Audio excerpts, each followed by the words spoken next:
Opening Hours with MyFin. മാർക്കറ്റിന്റെ കൂടുതൽ technical ഡീറ്റെയിൽസുമായിട്ട് നിലവിൽ ഇപ്പോൾ ഹാർനസ് വിന്നിന്റെ ചീഫ് ഇൻവെസ്റ്റ്മെന്റ് സ്ട്രാറ്റജിസ്റ്റും ചാർട്ടേഡ് ഫിനാൻഷ്യൽ പ്ലാനറുമായിട്ടുള്ള അനീഷ് ചന്ദ്രൻ CB നമ്മളിവിടെ ജോയിൻ ചെയ്യുന്നതായിരിക്കും. Good morning Aneesh sir and welcome to opening hours. Good morning sir, ആദ്യം തന്നെ സാറിനോട് ചോദിക്കാനായിട്ടുള്ളത് നിഫ്റ്റിയെ സംബന്ധിച്ചിടത്തോളമാണ്. നിഫ്റ്റി പരിശോധിക്കുകയാണെങ്കിൽ അവസാന ദിനം പരിശോധിക്കുകയാണെങ്കിൽ ആ ഒരു റേറ്റ് കട്ടിന് ശേഷം വലിയ രീതിയിലുള്ളൊരു കുതിപ്പായിരുന്നു കാഴ്ചവെച്ചിരിക്കുന്നത്. എന്നാൽ ഇന്ന് പരിശോധിക്കുകയാണെങ്കിൽ ആ നേട്ടം തുടരാൻ വേണ്ടിയിട്ട് സാധിക്കുന്നില്ല. നിലവിലിപ്പോൾ നിഫ്റ്റി പരിശോധിക്കുമ്പോൾ നിഫ്റ്റിയുടെ ഒരു ടെക്നിക്കൽസ് എന്താണ് സൂചിപ്പിക്കുന്നത്? നിഫ്റ്റിയില് 26,000 വരുമ്പോഴേക്കും അവിടെ സസ്റ്റെയിൻ ചെയ്യുന്നതിനുള്ള ഡിഫിക്കൽട്ടീസ് ഫേസ് ചെയ്യുന്നുണ്ട്. മറ്റുള്ള ഇൻഡെക്സുകൾ നമ്മൾ നോക്കുകയാണെങ്കിൽ അവിടെ സപ്പോർട്ട് നമ്മുടെ ബാങ്കിങ് ഇൻഡെക്സ് ആയിരുന്നു സപ്പോർട്ട് ചെയ്തുകൊണ്ടിരുന്നത്, കണ്ടിന്യൂസ് സപ്പോർട്ട് ആയിരുന്നു. അപ്പൊ അതും ഇപ്പൊ കുറച്ച് ഒരു ഡൗൺ ട്രെൻഡ് അല്ലെങ്കിൽ പ്രോഫിറ്റ് ബുക്കിംഗ് മോഡലാണ് എന്ന് പറയാം. അപ്പൊ എനിക്ക് തോന്നുന്നത് കുറച്ചുകൂടെ നമ്മൾ 26,000 ഇപ്പോഴും ഹോൾഡ് ചെയ്യുന്നുണ്ട് എന്നുള്ളത് ഒരു പോസിറ്റീവായി തന്നെയാണ്. ബട്ട് ഇൻട്രാഡേ നമ്മൾ നോക്കുകയാണെങ്കിൽ ഇൻട്രാഡേയിൽ എനിക്ക് തോന്നുന്നു വീണ്ടും റിക്കവറിക്കുള്ള സാധ്യതയുണ്ട്, പോസിറ്റീവായി വരാനുള്ള സാധ്യതയുണ്ട്. ഇൻട്രാഡേ മൂവ്മെന്റ്സ് ഇന്നോ അടുത്ത ദിവസങ്ങളിലൊക്കെ പോസിറ്റീവ് മൂവ്മെന്റ് സ്റ്റാർട്ട് ചെയ്യാനുള്ള സാധ്യത ഉണ്ട്. പക്ഷെ സസ്റ്റൈനബിലിറ്റി അതവിടെ സസ്റ്റെയിൻ ചെയ്യുന്നു എന്നുള്ളതാണ് നമ്മളുടെ ഇമ്പോർട്ടന്റ്. എങ്കിൽ മാത്രമേ അടുത്ത ഒരു ഷോർട്ട് ടൈം ട്രേഡിന് നമുക്ക് പോസിറ്റീവ് ആണ്, ബുള്ളിഷ്നെസ് ഉണ്ട് എന്നൊക്കെ പറയാനായിട്ട് കഴിയുള്ളൂ. ബട്ട് ഇതൊരു ഇൻട്രാഡേ ടു ഒരു 1 or 2 days പോസിറ്റിവിറ്റിയിൽ വരാനുള്ള സാധ്യതയുണ്ട്. 26,000 എബോ ആണെങ്കിൽ എനിക്ക് തോന്നുന്ന അടുത്തൊരു 26,200 250 കൊണ്ടുപോകാനുള്ള സാധ്യത ഉണ്ട്. ബട്ട് മെയിൻ ആയിട്ട് നമ്മൾ നോക്കേണ്ടത് IT ഇൻഡെക്സിന്റെ സപ്പോർട്ടാണ്. ആ ഒരു സപ്പോർട്ട് കിട്ടുകയാണെങ്കിൽ തീർച്ചയായിട്ടും നിഫ്റ്റിയെ ഒരു അടുത്തൊരു 200 പോയിന്റ്സ് കൂടെ മുകളിലോട്ട് കൊണ്ടുപോകാനുള്ള സാധ്യതയാണ് ഞാൻ ഈ കാണുന്നത്.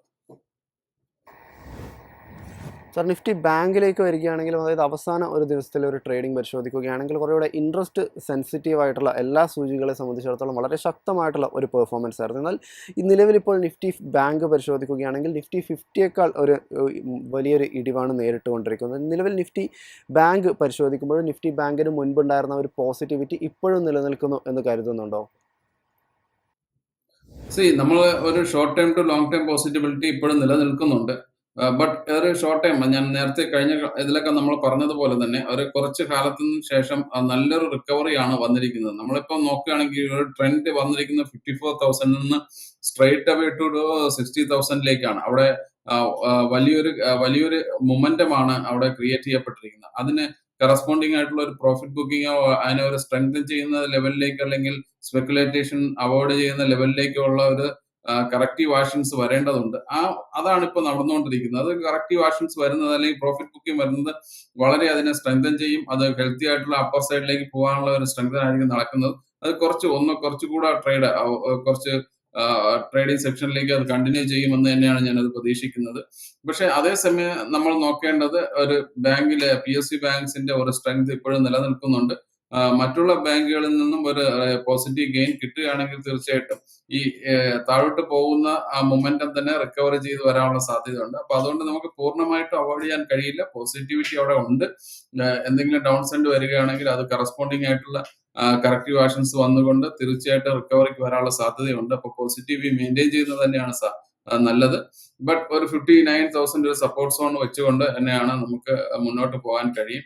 ഈവൻ എനിക്ക് തോന്നുന്ന ഒരു വേഴ്സ് സൈഡൊക്കെ പോവുകയാണെങ്കിൽ 58,000 58,200 പോകാനുള്ള സാധ്യതയുണ്ട്. ബട്ട് അവിടെ നമുക്ക് റിക്കവറി പ്രതീക്ഷിക്കാവുന്നു. സൂചികളുടെ പ്രകടനമൊക്കെ ഈ രീതിയിലാണെങ്കിൽ പോലും നിഫ്റ്റി IT വരികയാണെങ്കിൽ ഏകദേശം ഒരു 0.25%ഉള്ളൊരു നേട്ടം നിലനിർത്താൻ വേണ്ടിയിട്ട് സാധിക്കും. അതായത് ഇപ്പോഴൊരു അടുപ്പിച്ചുള്ള ദിവസങ്ങളുടെ ഒരു പ്രകടനം പരിശോധിക്കുകയാണെങ്കിൽ വളരെ ശക്തമായിട്ടുള്ള ഒരു പെർഫോമൻസ് തന്നെയാണ് നിഫ്റ്റി IT ഭാഗത്ത് നിന്ന് നിലവിലിപ്പോൾ കാണാൻ സാധിക്കുന്നത്. നിഫ്റ്റി IT സംബന്ധിച്ചിടത്തോളം നോക്കുകയാണെങ്കിൽ ഈ കാഴ്ചവെക്കുന്ന ഒരു സ്ട്രെങ്ത് ഇനിയും തുടരും എന്ന് എക്സ്പെക്ട് ചെയ്യാൻ സാധിക്കുമോ? അതെ, തീർച്ചയായിട്ടും. ഞാൻ കഴിഞ്ഞ ദിവസങ്ങളിലൊക്കെ പറഞ്ഞ അതേപോലെ തന്നെ ഒരു 40,000 കൊണ്ടുപോകാനുള്ള സ്ട്രെങ്ത് അതിന് ഇപ്പോഴുണ്ട്. ആ 40,000 ലെവലിലേക്ക് പോകുന്നതിന് വേണ്ടി നമ്മൾ വെയിറ്റ് ചെയ്യുക. അവിടെ എത്തിക്കാനുള്ള സ്ട്രെങ്ത് തന്നെയാണ് ഈ മൊമെന്റം നടന്നുകൊണ്ടിരിക്കുന്നത്. ഇൻഡെക്സിൽ പ്രത്യേകിച്ച് നല്ലൊരു മൊമെന്റം ഗെയിൻ ചെയ്യുന്നുണ്ട്. അപ്പൊ അത് കണ്ടിന്യൂ ചെയ്യുക. മറ്റുള്ള IT സ്റ്റോക്കുകളുടെ സപ്പോർട്ട് ചെയ്ത മെയിൻ സ്റ്റോക്കുകളെല്ലാം തന്നെ പാർട്ടിസിപ്പേറ്റ് ചെയ്യുന്നുണ്ട്. അപ്പൊ അതർ കമ്പനീസ് പാർട്ടിസിപ്പേറ്റ് ചെയ്യുന്നതിനോടൊപ്പം തന്നെ എനിക്ക് തോന്നുന്നു വളരെ നല്ലൊരു സ്പീഡിലുള്ള ഒരു മൂവ്മെന്റ്സ് വരാനുള്ള സാധ്യതയുണ്ട്. സ്റ്റിക്ക് ഓൺ പോസിറ്റീവ്, വളരെ പോസിറ്റീവായിട്ട് തന്നെ ആ ഇൻഡെക്സ് കാണപ്പെടുന്നത് കൊണ്ട് നമുക്ക് അതിനെ പോസിറ്റീവായിട്ട് തന്നെ നിൽക്കാം. 40,000 നിയർലി ഒരു ഇമ്മീഡിയറ്റ് ആയിട്ടുള്ള ഒരു ബെഞ്ച് മാർക്ക് എന്ന രീതിയിൽ പറഞ്ഞതാണ്. അതിന് മുകളിലോട്ടും പോകാനുള്ള സാധ്യതയാണ് ഇപ്പോൾ കാണുന്നത്. സ്റ്റോക്ക് സ്പെസിഫിക് ആയിട്ട് കിടക്കുകയാണെങ്കിൽ ആദ്യം തന്നെ ചോദിക്കാനായിട്ടുള്ളത് ഇൻഡിഗോയെ സംബന്ധിച്ചിടത്തോളമാണ്. ഇൻഡിഗോ ഇന്നത്തെ ഒരു ട്രേഡിംഗ് പരിശോധിക്കുകയാണെങ്കിലും ഏകദേശം ഒരു 4% ഉള്ളൊരു ഇടിവാണ് ഇൻഡിഗോയെ സംബന്ധിച്ചിടത്തോളം രേഖപ്പെടുത്തിക്കൊണ്ടിരിക്കുന്നത്. നിലവിലിപ്പോൾ ഇൻഡിഗോയുടെ ഒരു ചാർട്ട് പരിശോധിക്കുമ്പോൾ എന്താണ് കാണാൻ സാധിക്കുന്നത്? ഈ ഒരു വീക്ക്നെസ് തുടരും എന്ന് തന്നെയാണോ ഒരു ചാർട്ടും ഇൻഡിക്കേറ്റ് ചെയ്യുന്നത്? ചാർട്ടിലെ ഇൻഡിക്കേറ്റ് ചെയ്യുന്നതെന്ന് പറഞ്ഞാൽ കഴിഞ്ഞ കുറച്ച് ദിവസങ്ങളായി എനിക്ക് തോന്നുന്നു, കറക്റ്റായി പറയുകയാണെങ്കിൽ ജൂലൈക്ക് ശേഷം നമ്മൾ വലിയ പോസിറ്റീവ് ആയിട്ടുള്ള മൊമെന്റം ഒന്നും കണ്ടിരുന്നില്ല. ഒരു സൈഡ് ബേസിലേക്ക് മാറുന്ന ഒരു ട്രെൻഡാണ് കണ്ടിരുന്നത്. ബട്ട് അത് ഇന്നലെ കഴിഞ്ഞ 1-2 സെക്ഷനോട് കൂടി അത് ആ ട്രേഡിനെ സൈഡ് ബേസ് ബ്രേക്ക് ചെയ്ത് ഡൗൺ ട്രെൻഡിലേക്ക് വരുന്നു. എനിക്ക് തോന്നുന്നു ഒരു കറക്റ്റീവ് ആക്ഷൻസ് ഇവിടെ റെക്കോർഡാണ്, അല്ലെങ്കിൽ ഇമ്മീഡിയറ്റ് ആയിട്ട് സംഭവിക്കേണ്ടതുണ്ട്. അത് സംഭവിച്ചുകൊണ്ടിരിക്കുകയാണ്. പിന്നെ നമ്മൾ ജൂലൈക്ക് ശേഷം വളരെ ക്ലിയർ ആയിട്ട് തന്നെ ഇൻഡിക്കേഷൻസ് നമ്മൾ 6,000 അല്ലെങ്കിൽ 6,100 എബോട്ട് പോയിട്ടില്ല. അതേപോലെ 5,500 6,000 ഇടയിലായിരുന്നു. ഒരു 500 പോയിന്റ്സിന്റെ മൂവ്മെന്റ്സിലായിരുന്നു അതിനെ മൂവ് ചെയ്തുകൊണ്ടിരുന്നത്. അപ്പൊ സൈഡ് ബേസിലേക്ക് കറക്റ്റ് ആയിട്ട് മാറിയിട്ടുണ്ട്. ജൂലൈ, ആഗസ്റ്റ്, സെപ്റ്റംബർ, ഈ ഒക്ടോബർ, നവംബർ വരെയല്ല. അപ്പൊ ഈ ഒരു കാലഘട്ടത്തിൽ നമ്മൾ നോക്കണം, വളരെ സൈഡ് വൈസ് ആയിരുന്നു, വളരെ സ്ലോ മൂവ്മെന്റ്സ് ആയിരുന്നു. അപ്പൊ ഇങ്ങനെ ആയിരുന്നില്ല ഇൻഡിഗോയുടെ ചാർട്ട് നേരത്തെ, അല്ലെങ്കിൽ ഇൻഡിഗോയുടെ പ്രൈസ് ആക്ഷൻ നേരത്തെ മൂവ് ചെയ്തുകൊണ്ടിരുന്നത്. അപ്പൊ ഇപ്പോ അതിലൊരു കറക്റ്റീവ് ആക്ഷൻസിന്റെ ആവശ്യമുണ്ട്. എനിക്ക് തോന്നുന്നു വീണ്ടും ഒരു 4,500 ആ ലെവലിലേക്കൊക്കെ വരികയാണെങ്കിൽ നമുക്ക് ഒരു സപ്പോർട്ട് സോണിലേക്ക് എന്ന് പറയാം. ഇനിയും നമുക്കതിനെ വേറെ റീഡ് ചെയ്യണമെങ്കിൽ അവിടെ ഒരു കൺസോൾട്ടേഷൻ നടക്കേണ്ടതുണ്ട്, അല്ലെങ്കിൽ ടൗൺ ട്രെൻഡിൽ വന്നൊരു കൺസോൾട്ടേഷൻ നടക്കേണ്ടതുണ്ട്. അപ്പൊ എനിക്ക് തോന്നുന്നു കുറച്ച് പേഷ്യൻസ് ആയിട്ട് വെയിറ്റ് ചെയ്യുന്നതായിരിക്കും ഈ സ്ഥിതിയിൽ നല്ലത്. ചില സോഴ്സുകളിൽ നിന്ന് വരുന്ന ഒരു വാർത്തകളൊക്കെ നോക്കുകയാണെങ്കിൽ ഇറ്റേണലിനെ സംബന്ധിച്ചിടത്തോളം ഒരു വലിയ ഒരു ബ്ലോക്ക് ഡീൽ നടക്കാൻ പോകുന്നു എന്നൊരു വാർത്തകളൊക്കെ വരുന്നുണ്ട്. ഒരു അൺഡിസ്ക്ലോസ്ഡ് ആയിട്ടുള്ള ഇൻസ്റ്റിറ്റ്യൂഷണൽ ഇൻവെസ്റ്റർ ഏകദേശം 1,500 കോടി രൂപയുടെ ഒരു ഓഹരി നിലവിലിപ്പോൾ ഇറ്റേണലിൽ നിന്ന് വിറ്റൊഴിയാൻ വേണ്ടിയിട്ട് പോകുന്നു എന്ന തരത്തിലുള്ള വാർത്തകളൊക്കെ പുറത്തു വന്നിട്ടുണ്ട്. സ്വാഭാവികമായിട്ടും കമ്പനിയെ സംബന്ധിച്ചിടത്തോളം ഒരു കറക്ഷനിലേക്ക്, ഒരു ഇടിവിലേക്ക് നീങ്ങാനുള്ള ഒരു സൂചന തന്നെയാണ് ഈ ഒരു വാർത്ത ഇപ്പോൾ നൽകുന്നത്. നിലവിലിപ്പോൾ പരിശോധിക്കുകയാണെങ്കിൽ ഇറ്റേണലിനെ സംബന്ധിച്ചിടത്തോളം ഈ ഒരു ചാർട്ട് എന്താണ് സൂചിപ്പിക്കുന്നത് എന്നുകൂടി പറയാമോ?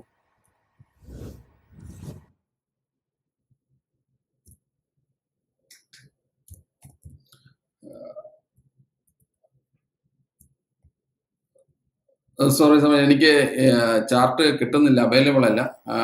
അടുത്ത ഇതിലേക്ക് നമുക്ക് റൗണ്ടിലേക്ക് വരാം. വേറെ ഏതെങ്കിലും സ്റ്റോക്സ് ഉണ്ടെങ്കിൽ നമുക്കത് ചെയ്യാവുന്നതാണ്. എനിക്ക് അതിന്റെ ചാർട്ട് ഇപ്പോൾ അവൈലബിൾ ആയിട്ട് കിട്ടുന്നില്ല. അടുത്തായിട്ട് NBCCയെ സംബന്ധിച്ചിടത്തോളമാണ്. NBCCയെ സംബന്ധിച്ചിടത്തോളം കമ്പനിയുടെ സെയിൽസിലൊക്കെ തന്നെ കമ്പനിക്ക് വലിയ രീതിയിലുള്ള ഒരു മുന്നേറ്റം ഉണ്ടാക്കാൻ സാധിച്ചിട്ടുണ്ട്. നോയിഡയിലൊക്കെ തന്നെ പരിശോധിക്കുകയാണെങ്കിൽ ഏകദേശം 175 റെസിഡൻഷ്യൽ യൂണിറ്റ് പ്രോജക്റ്റുകൾ കമ്പനി പൂർത്തിയാക്കിയിട്ടുണ്ടായിരുന്നു. ഏകദേശം 485 കോടി രൂപയുടെ ഒരു സെയിൽസുമാണ് കമ്പനി കാഴ്ചവെച്ചിട്ടുണ്ടായിരുന്നത്. നിലവിൽ NBCCയുടെ ഒരു ടെക്നിക്കൽസ് പരിശോധിക്കുമ്പോൾ ഈ ഒരു കമ്പനിയുടെ ടെക്നിക്കൽസ് എന്താണ് സൂചിപ്പിക്കുന്നത്? MBCC നമ്മൾ നോക്കുകയാണെങ്കിൽ കുറച്ച് കറക്റ്റീവ് ആക്ഷൻസിന് കഴിഞ്ഞതിന് ശേഷം ഒരു സൈഡ് വേസിലേക്ക് മൂവ്മെന്റിലേക്ക് വന്നു. അതൊരു പോസിറ്റീവിലേക്ക് വരുന്നുണ്ട്. അപ്പൊ അത് പോസിറ്റീവായിട്ട് തന്നെ മെയിൻറ്റെയിൻ ചെയ്യുക എന്നതാണ് എന്റെ ആദ്യത്തെ ഒരു ഇമ്പൾസീവ് അല്ലെങ്കിൽ ഒരു ട്രെൻഡ് എന്ന് പറയാനായിട്ട്. ഈ ഒരു ട്രെൻഡില് എനിക്ക് തോന്നുന്നു നല്ലൊരു സപ്പോർട്ട് സോൺ എന്ന് പറയുന്നത് 102, 105 എന്ന ലെവലിലേക്കാണ്. അപ്പൊ അവിടെ നിന്ന് വീണ്ടും മൊമെന്റം വരാനുള്ള സാധ്യതയുണ്ട്. ഇത് വളരെയധികം പോസിറ്റീവിലേക്ക് പോകാൻ, അല്ലെങ്കിൽ ഒരു മൊമെന്റത്തിലേക്ക് വന്നുകൊണ്ടിരിക്കുന്ന ഒരു ചാർട്ട് പാറ്റേൺ ആണ് നമ്മളിപ്പോ കാണുന്നത്. അപ്പൊ എനിക്ക് തോന്നുന്നു ഇത് ഹോൾഡ് ചെയ്യുന്നതായിരിക്കും നല്ലത്. ഇതിന്റെ റെസിസ്റ്റൻസ് പോയിന്റ് ഇമീഡിയറ്റ്ലി നമ്മൾ പറയുകയാണെങ്കിൽ 130 ലെവലാണ്. അതിന് മുകളിലൊക്കെ പോകാനുള്ള സാധ്യതയുണ്ട്. വോളിയം കൂടുന്നുണ്ട്. അപ്പൊ ഇതെല്ലാം തന്നെ ഒരു പോസിറ്റിവിറ്റി, അല്ലെങ്കിൽ വളരെ പോസിറ്റിവിറ്റി വരാനുള്ള ഒരു സാധ്യതയാണ് ഞാൻ കാണുന്നത്. താങ്ക് യു അനീഷ് സാർ, മാർക്കറ്റിനെ സംബന്ധിച്ചിടത്തോളം ഇത്രയും ടെക്നിക്കൽ ഡീറ്റെയിൽസ് പങ്കുവച്ചതിന്. Thank you so much. Thank you.